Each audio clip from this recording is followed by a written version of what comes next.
Shalom,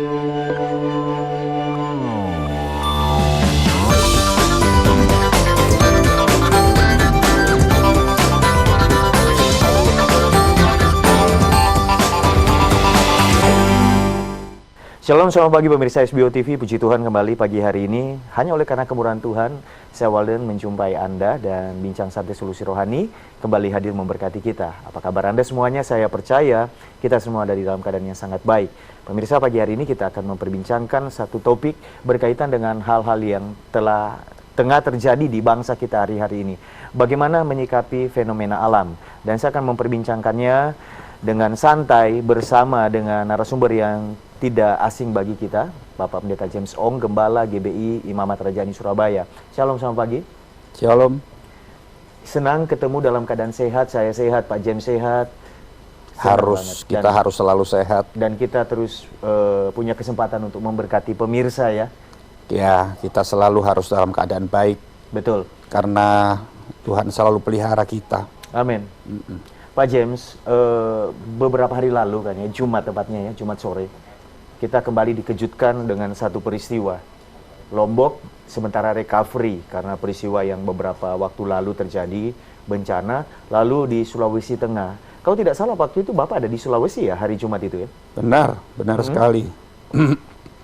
Jumat sore waktu kejadian itu saya sudah di hotel, saya lagi di hotel. Di mana tepatnya Pak? Di Makassar. Makassar ya, Sulawesi Selatan. Saya lagi siap-siap mau dijemput untuk pelayanan Jumat malam itu. Tiba-tiba baju-baju yang saya gantung di hotel itu di lemari ya. Di lemari tiba-tiba goyang semua. Tiba-tiba goyang semua. Dan itu lumayan keras? Lumayan. Agak pusing sedikit. Lalu saya duduk supaya tidak makin pusing, saya duduk di tempat tidur. Itu dalam durasi yang lama atau agak sedikit lumayan? Kira-kira hampir 4 menit. Hampir 4 menit? 4 menit. Wah, cukup lama ya Pak ya dalam. Hampir 4 menit. Dan itu digoyang kiri kanan begitu ya? Saya sudah nggak mikir apa-apa. Saya mau mikir apa nggak bisa mikir. Maksudnya saya ini kenapa gitu ya? Mau takut, mau keluar hotel atau mau turun juga nggak ada hati. Itu di lantai berapa Pak? Saya di lantai 6. Lantai 6? Wow. Dan waktu itu sempat berpikir ini gempa ya? Ya, tapi belum tahu kan gempa di mana. Iya. Setelah itu baru, sebelum saya meninggalkan hotel, jadi nggak lihat TV, nggak masuk di WA saya, teman-teman kasih itu kejadian itu di Palu, Donggala. Jadi baru saya tahu malam itu, waktu sampai di gereja, tempat saya mau pelayanan. Sore itu ya? Malam itu, nah baru tahu kalau terjadi gempa di Donggala dan Palu itu. Iya, sangat memprihatinkan Pak. Kita menangis, kita berduka, sangat prihatin melihat situasi yang ada di sana. Ya, kalau kita lihat gambar-gambar, foto-foto yang dikirim teman-teman di WA kan mengerikan, Walden. Betul. Sangat mengerikan dan sangat memprihatinkan. Iya.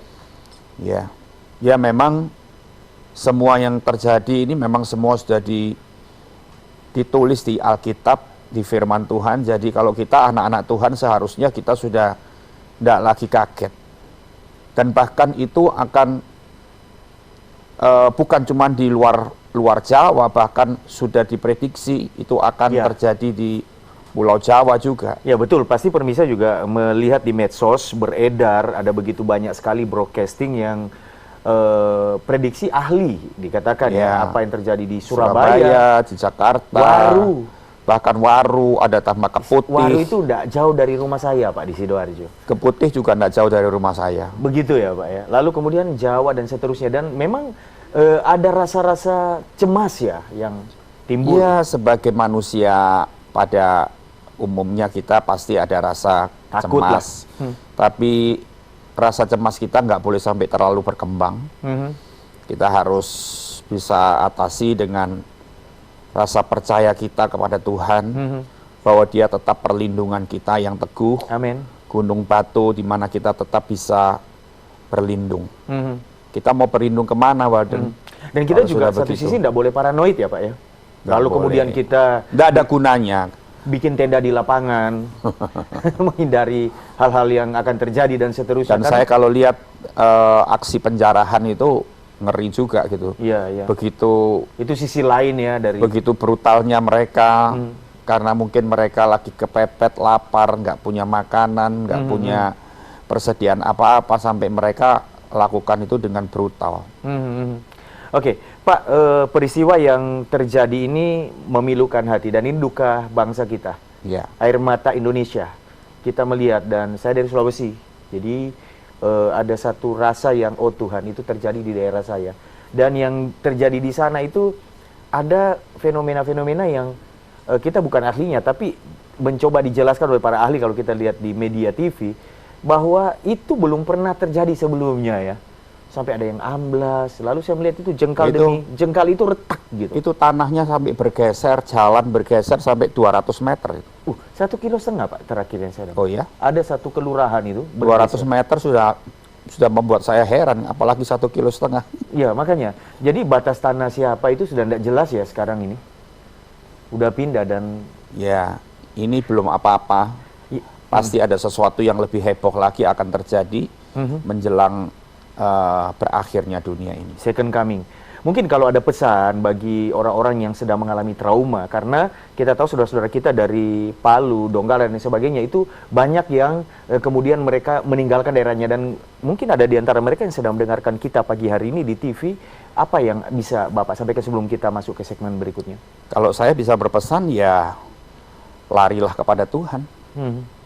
Perlindungan kita cuman gunung batu kita, cuman Allah kita saja, Walden. Iya. Ya, berserulah kepada Tuhan. Mau apa lagi? Iya. Ya, saat-saat seperti ini, saat-saat seperti yang sangat menakutkan seperti ini, ya saatnya kita Mencari Tuhan. mencari Tuhan. Kalau semua jalan baik, semua aman, semua nyaman, kadang-kadang kita lupa diri dan kita melupakan Tuhan. Kita merasa kita nggak butuh Dia. Hanya dekat Allah saja aku tenang, Nah, daripadanya keselamatanku. Nah itu. Itu menjadi pegangan Jadi yang luar biasa.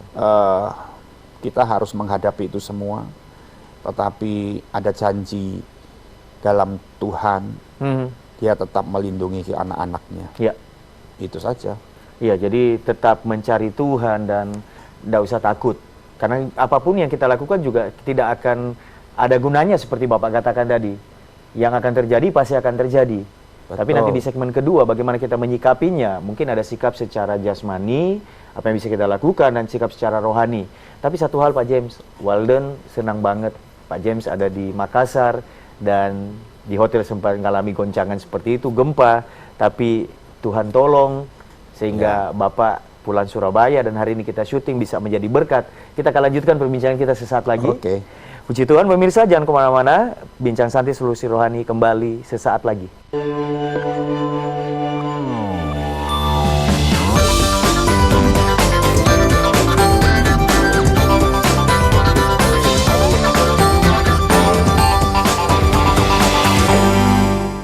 Eliana Salon, Lost Hair Treatment and Bridal Manufacture, terletak di Jalan Raya Kenjeran nomor 495, Surabaya. Eliana Salon, sebuah pusat perawatan rambut yang sudah berpengalaman selama 50 tahun. Apabila Anda mengalami rontok, botak, ketombe, serta uban, maka solusi yang tepat untuk Anda adalah Eliana Salon. Eliana Salon, keberhasilannya sudah tidak diragukan lagi. Kasus kebakaran di area padat penduduk yang menewaskan 2 orang pasangan suami istri ini saat ini ditangani tim Reskrim Polresta Sidoarjo. Api yang diduga bersumber dari ruang dapur ini meludeskan seluruh isi bangunan. Botol plastik hasil pembayaran masyarakat saat naik bus Surabaya maupun bus tingkat terus menumpuk hingga mencapai 16 ton lebih. Mirisnya lagi, ternyata pihak swasta tidak berani membeli botol tersebut. SBO News, update dan faktual.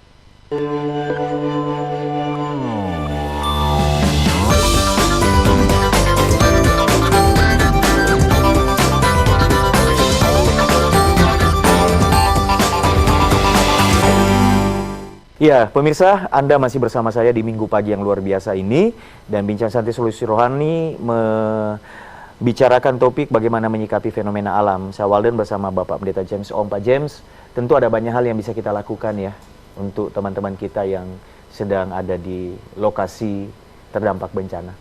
Ya, ada dua hal yang kita harus lakukan, Walden, sebagai bentuk nyata dari Kita kasih, mengasihi mereka. ya. Yang pertama, kita mendoakan mereka, jangan lupa. Ya, Yang kedua, kita harus mengulurkan tangan, membantu ya. memberikan bantuan. Kalau kita baca di medsos, mereka mungkin bantuan-bantuan itu belum sampai di tempatnya dihadang oleh mereka, dikawal polisi pun mereka tidak mempan, mereka tidak takut, tidak ada gunanya. Ya, terlepas dari hal itu, tapi kita tetap punya hati Untuk membantu. yang mengasihi, dan kalau hati yang mengasihi, kasih kan harus dinyatakan dalam sebuah perbuatan, Betul. bukan cuma di ucapan saja. Kasih harus dalam perbuatan. Ya, jadi sebagai orang yang mengasihi, Tuhan sudah mengasihi kita dan kita mengasihi Tuhan, bentuknya aplikasinya kita harus mengasihi Ya. sesama. Ya, mungkin kita harus melihat badan atau Ya, yang yang resmi bisa yang bisa dipertanggungjawabkan. aksesnya langsung, dan sekarang ini pemerintah yang bisa ke sana ya Pak ya. Ya. Walaupun yang lainnya bisa. Oke, sekarang saya mau tanya, menyikapi fenomena-fenomena alam yang terjadi di sekitar kita. Sebagai anak Tuhan, sikap yang baik apa Jangan yang sampai kita apatis, maksudnya gimana Pak? cuek. Masa bodoh, Ya, masa bodoh. Ada kan? Ada beberapa orang yang tidak peduli ya, tinggal ya udahlah, itu di pulau lain aja. bukan kok. di tempat saya. Nah, ya, tapi setiap kita kalau kita jadi orang yang arif bijaksana, kita harus menyikapi dengan respon yang benar. Apapun yang terjadi di tempat yang jauh, belum menimpa kita secara pribadi atau bagaimanapun, kita harus tahu bahwa sekali waktu kita akan mengalami Iya. bahaya-bahaya macam-macam. Kalau itu bisa terjadi di sana, kemungkinan bisa terjadi di Walaupun bukan selalu tsunami, Ya. walaupun bukan selalu gempa, ya toh, bisa bahaya yang lain gitu. Tapi kan makanya kalau kita melihat sebuah kejadian seperti itu, harusnya kita nggak boleh cuek. Kita harus, oh ya, aku harus mempersiapkan diri, waspada. waspada, mempersiapkan diri hidup di dalam kebenaran. Karena kalau kita hidup dalam kebenaran itu ada perlindungan yang khusus dari Tuhan. Oke. Kalau kita tidak hidup dalam kebenaran, cuman orang Kristen saja, tidak ada jaminan. Tapi orang yang hidup dalam kebenaran, selalu dapat perlindungan Tuhan. Berarti ada satu introspeksi ke dalam diri Iya. kita, dan itu secara pribadi. Sebetulnya kalau kita mau jadi orang yang bijak ya, Pak, apapun yang terjadi, misalkan kita melihat, kita pergi ke rumah sakit, kita besuk teman kita yang sakit parah, sakit ini, sakit itu. Hal-hal seperti itu pun kita harus menanggapinya selalu dengan reaksi yang positif, respon yang baik. Harus ke dalamnya itu perenungan begitu Pak Iya, ya? iya. Kita harus bukan selalu gimana. Artinya gini, melihat hal-hal yang penderitaan orang, melihat musibah yang dialami oleh orang lain dan semuanya itu, kita sebetulnya harus mencamkan baik-baik. Betapa hidupku ini, manusia di dunia ini rapuh, rawan. Betapa kita tidak berdaya. Di bawah kolong langit ini kita selalu apapun kemungkinan bisa terjadi secara tiba-tiba dan mendadak. Itu kan kita harus tahu itu. Ya. Ya, sehingga kita harus pasang kuda-kuda selalu. Apa itu kuda-kudanya? Yaitu Hidup dalam di dalam kebenaran, dalam Kristus. Berarti ketika kita introspeksi dan kita, oh ya, saya harus membenahi beberapa hal dalam hidup saya. Iya, selalu introspeksi dan selalu apa yang kurang dari hidupku yang aku harus perbaiki.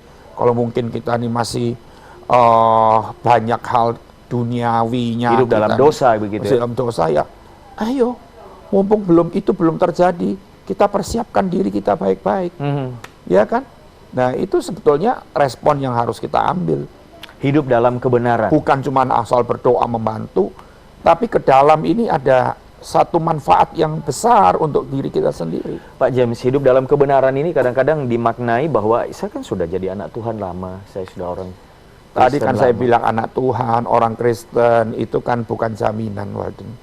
Kalau zaman sekarang kita bilang orang Kristen, kadang-kadang orang dengar alergi dengan kata Kristen. Ya. Karena mungkin mereka banyak dikecewakan oleh orang Tersandung, ya. Kristen.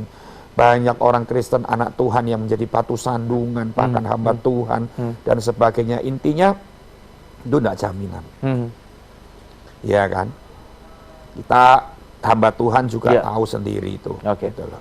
Iya, jadi siapapun orangnya, melihat fenomena yang ada, introspeksi ke dalam adalah apakah saya sudah hidup dalam kebenaran. Dan kalau kita hidup dalam kebenaran, kita merasa aman. Oke. Iya toh? Di kolong langit ini tidak ada yang aman, kata kitab pengkhotbah. Iya toh? Tapi di dalam Tuhan itu selalu ada sesuatu yang aman. Kalau itu menimpa kita tahu hidup dalam kebenaran, kita pasti akan dipelihara Tuhan, dikhususkan oleh Tuhan. Oke, baik Pak James, kita lanjutkan di segmen berikut. Dan pemirsa, ada banyak hal yang masih kami akan perbincangkan menyangkut bagaimana kita menyikapi fenomena alam, sehingga ketika kita mempersiapkan diri, pertama hidup dalam kebenaran, tidak ada penyesalan pada akhirnya di dalam kehidupan kita. Bincang Santai Solusi Rohani, kembali sesaat lagi.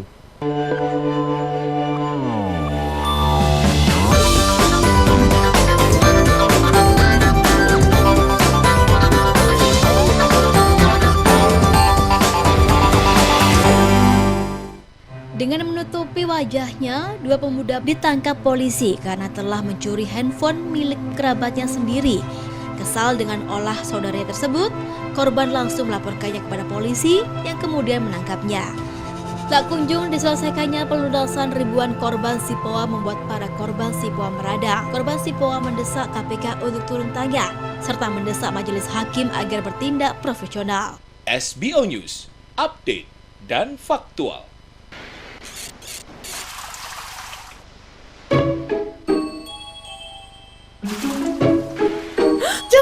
Jangan!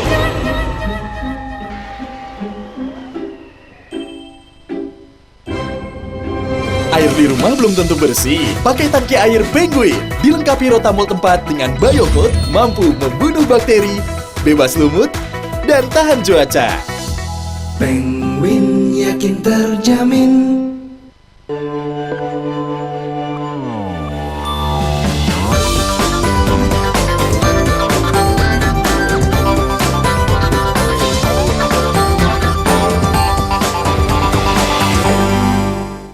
Ya, pemirsa SBO TV, Anda masih bersama saya Walden dan kita di Bincang Santai Solusi Rohani. Bagaimana menyikapi fenomena alam adalah topik yang saya angkat perbincangannya pagi hari. Pak James, hidup dalam kebenaran itu adalah hal pertama yang betul-betul menjadi perenungan kita melihat semua yang sementara terjadi ini dan baru saja terjadi. Ada yang berikutnya?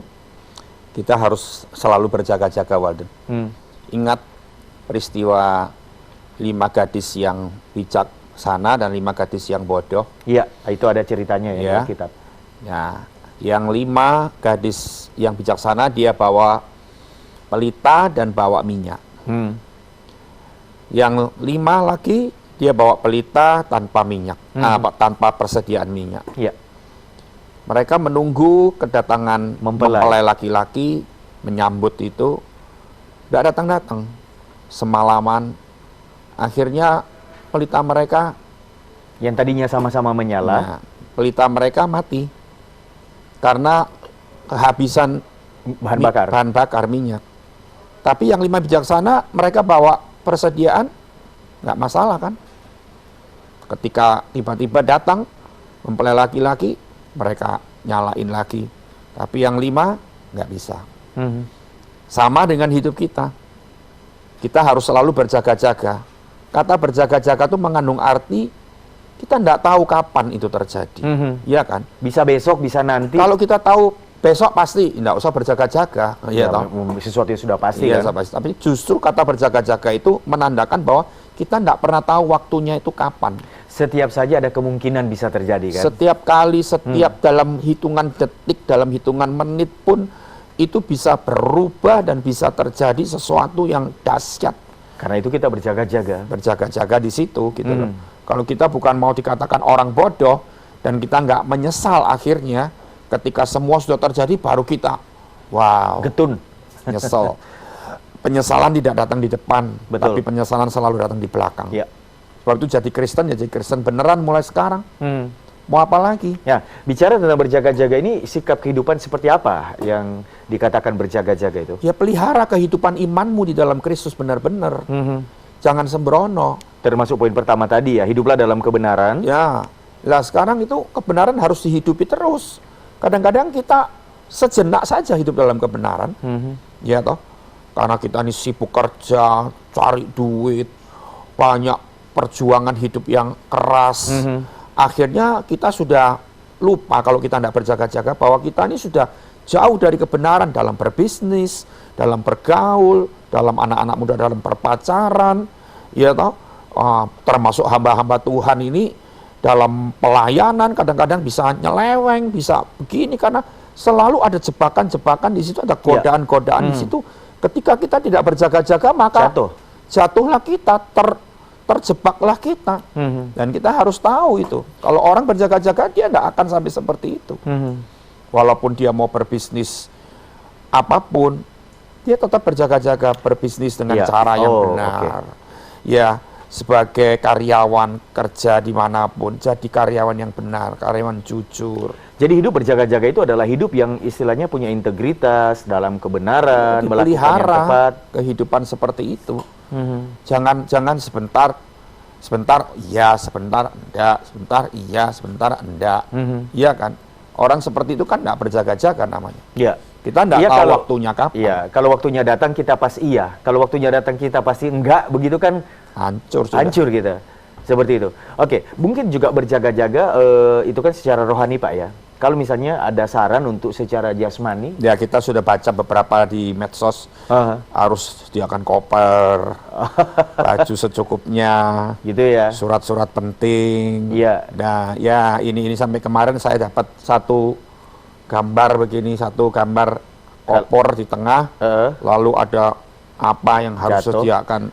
Banyak sekali, saya enggak amatin itu, enggak terlalu amatin itu, cuman ya itu secara... ya itu bolehlah dilakukan supaya ketika sesuatu terjadi dengan tiba-tiba kita bisa enggak pusing lagi. Khususnya gembok pagar depan ya, jangan sampai hilang gitu.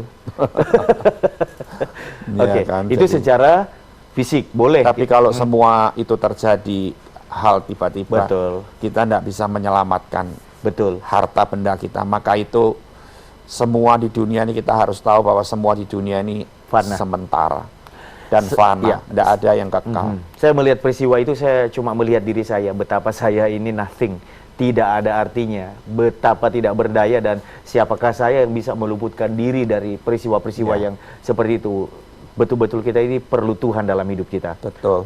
Berjaga-jaga itu adalah satu hal yang kedua ya, yang perlu kita perhatikan menyikapi fenomena-fenomena yang sedang terjadi. Berjaga-jaga ini kemudian bisa juga nggak dikategorikan kepada kehidupan dalam kekudusan? Ya itu kebenaran itu kan pertobatan. Iya, kita harus bertobat setiap hari. Bertobat cukup sekali waktu kita menerima Yesus sebagai juru selamat. Ya. Kita meninggalkan kehidupan kita yang lama dan kita mengundang Yesus, itu pertobatan awal kita. Ya. Tapi setelah itu hari demi hari, bulan demi bulan kita berjalan, itu harus selalu dengan pertobatan. Kadang-kadang banyak hal yang tidak benar harus kita tinggalkan. Nah, kita hidupin yang lain, yang baru ya. Itu harus selalu, jangan pernah lupa. Karena kita hidup di zaman akhir, di mana satu persatu fenomena alam yang dicatat dalam Alkitab itu terjadi. Akan terjadi. Dan saya bukan mendoakan, tapi saya mengutip firman Tuhan bahwa menjelang akhir dunia ini itu akan semakin heboh. Betul, kelaparan. Semua akan semakin menjadi-jadi. Bencana alam. Tidak ada satu orang pun yang bisa luput dari bahaya seperti Oke, baik Pak James, kita akan lanjutkan di segmen berikut, dan pemirsa jangan kemana-mana. Bincang Santai Solusi Rohani mengangkat topik bagaimana menyikapi fenomena alam akan kembali sesaat lagi.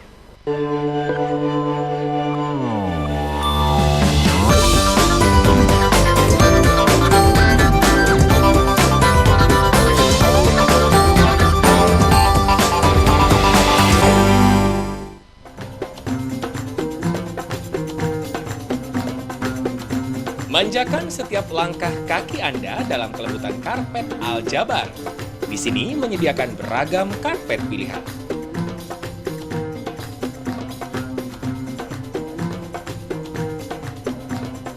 mulai dari handmade dengan serat asli bulu domba produksi Pakistan, India, Afghanistan, dan Iran. Ada juga karpet buatan mesin produksi Turki dengan bahan akrilik beragam pilihan corak dan warna. Semua ada di Al-Jabar. Aja, dapatkan beragam corak karpet untuk mempercantik ruang di rumah Anda. Karpet roll sajadah masjid, karpet kantor, karpet hotel, dan masih banyak yang lainnya. Segera kunjungi Al-Jabar Karpet yang sudah membuka 4 cabang di Aher Muhammad, Kertajaya, Embong Malang, dan Jalan Raya Bubutan. Karpet Al-Jabar memberikan kualitas pilihan.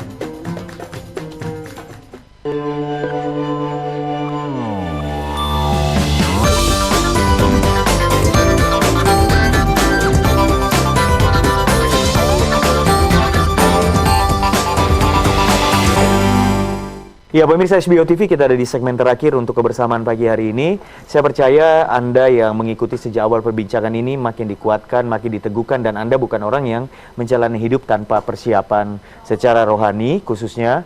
Karena kita perlu itu, supaya apapun yang terjadi kita bukan orang-orang yang tidak siap. Pak James, yang pertama tadi adalah kita hidup dalam kebenaran ya. Yang kedua kita berjaga-jaga. Yang ketiga, kita perlu melakukan hal yang lain pastinya ya. Pasti. Kira-kira apa itu, Walter? Kalau menurut saya yang perlu kita lakukan yang ketiga adalah bagaimana hidup makin mengandalkan Tuhan dan pasrah. Ya, karena gini, Walden. Kalau kita ini jadi orang Kristen, kita sudah berhasil, sudah sukses, maka tidak terasa kalau kita tidak berhati-hati. Kita mengandalkan kekuatan kita, kita mulai mengandalkan uang yang banyak. Kalau kita hamba Tuhan, kita mengandalkan ketenaran nama kita, kita mengandalkan kemampuan kita berkhotbah, mungkin kita mengandalkan orang-orang, teman-teman kita yang selalu support kita, yang selalu merasa diberkati dengan pelayanan kita, itu juga hati-hati. Kita akhirnya lupa selalu mengandalkan Tuhan dalam karena firman Tuhan bilang dalam Yeremia 17, diberkatilah orang yang mengandalkan Tuhan. Oke, Pak James, ada orang-orang yang menyikapinya dengan saya pasrah. Tepatkah sikap seperti itu? Pasrah sama Tuhan. Apapun yang terjadi, terjadilah Tuhan. Kata pasrah itu ada negatifnya, Walton. Gimana itu maksudnya? Ada sisi negatif. Dalam kata pasrah itu ya sudah pasrah. Ya benar sih pasrahnya. Kita pasif dan terserah Tuhan begitu ya. Pasrahnya sama Tuhan masih oke. Gitu. Tapi sikap pasifnya ini yang salah. Iya kan? Kalau kita berserah sama Tuhan beda. Ya, kita berserah tuh kita berserah sama Tuhan dan memang tempat yang paling tepat bagi kita. Tapi kata berserah itu mengandung sebuah arti kita tetap aktif melakukan bagian kita. Tapi kehendak Tuhan yang terjadi. Kita tidak tidak melakukan apa-apa, tidak. Tapi kita melakukan sesuatu. Sesuatu yang penting, sesuatu itu memang bagian kita harus lakukan. Tapi selanjutnya kalau Tuhan mau berkehendak lain, yaitu urusannya Dia. Dan kita siap untuk itu. Karena Tuhan yang berdaulat atas hidup kita. Amin. Tidak ada satu keputusan Tuhan yang salah. Saya suka dengan statement ini. Tuhan yang berdaulat atas hidup kita. Tuhan yang mampu melakukan apa saja. Kita tidak bisa komplain kepada Tuhan. Kita tidak bisa menyalahkan Tuhan. Karena Dia Allah yang kita percayai satu-satunya dan semua yang Dia lakukan itu sempurna adanya. Amin. Ada kesimpulan sebelum kita akan masuk dalam doa, Pak? Ya, sedikit kesimpulan pemirsa. Kalau hari ini negara kita dirundung air mata, duka cita, biar kondisi seperti ini, keadaan seperti ini mengingatkan kita bahwa ada seorang pencipta, ada satu pribadi yang mengasihi kita. Dia mau menyelamatkan kita, Dia mau menolong kita, dan Dia sanggup membebaskan kita dari segala hal yang akan menimpa kita. Dan kalaupun itu menimpa kita, ada perlindungan yang kuat. Amin. Ada janji yang pasti. Sebab itu, kalau engkau sudah menjadi orang Kristen, jadilah orang Kristen yang benar. Hidup berjaga-jaga, mengandalkan Tuhan. Kalau engkau belum percaya kepada Yesus Kristus, saat ini adalah saat yang tepat untuk kita mempercayai Dia sebagai satu-satunya juru selamat yang bisa menyelamatkan tubuh, jiwa, roh kita. Mari kita berdoa. Kami bersyukur kalau kami ada seperti hari ini, Bapa. Sebuah kesempatan yang indah ketika kami masih bisa menikmati hidup, sedangkan kami lihat banyak saudara-saudara kami yang menderita dengan jumlah ribuan orang di kota Palu, Donggala. Bapak, kami percaya Engkau tetap menjadi penolong satu-satunya. Amin. Siapapun mereka, tetapi mereka tetap bisa menikmati pertolongan demi pertolongan dari Tuhan. Amin. Terima kasih Bapak. Kami berdoa biar seluruh korban dan seluruh keluarga korban yang ada di sana, Tuhan, Engkau memelihara dan sampai mereka akhirnya bisa mendapatkan kehidupan yang lebih layak lagi setelah Amin. ini. Amin. Yang terutama kami berdoa biar mereka mengakui bahwa Engkaulah Tuhan satu-satunya atas dunia ini, Tuhan. Terima kasih.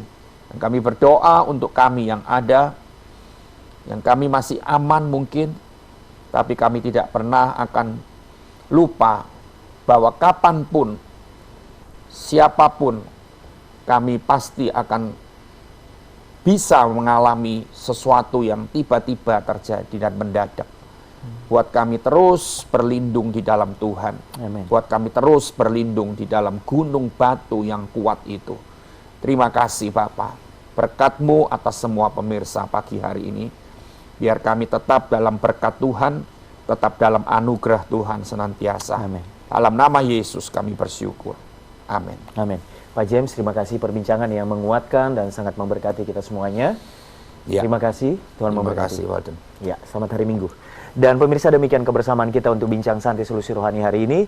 Saya percaya perbincangan ini memberi kita solusi, memberi kita ketenangan, karena di tengah kebingungan dan di tengah kekhawatiran, bahkan kecemasan dan ketakutan yang kita hadapi melihat apa yang terjadi di sekitar kita, masih ada firman Tuhan yang menjamin bahwa Tuhan tidak pernah meninggalkan kita. Lakukan bagian kita dan pasrah kepada Tuhan untuk melakukan bagiannya yang terbaik bagi kita semuanya. Selamat berhari Minggu, saya Walden pamit. Sampai jumpa, Tuhan Yesus memberkati.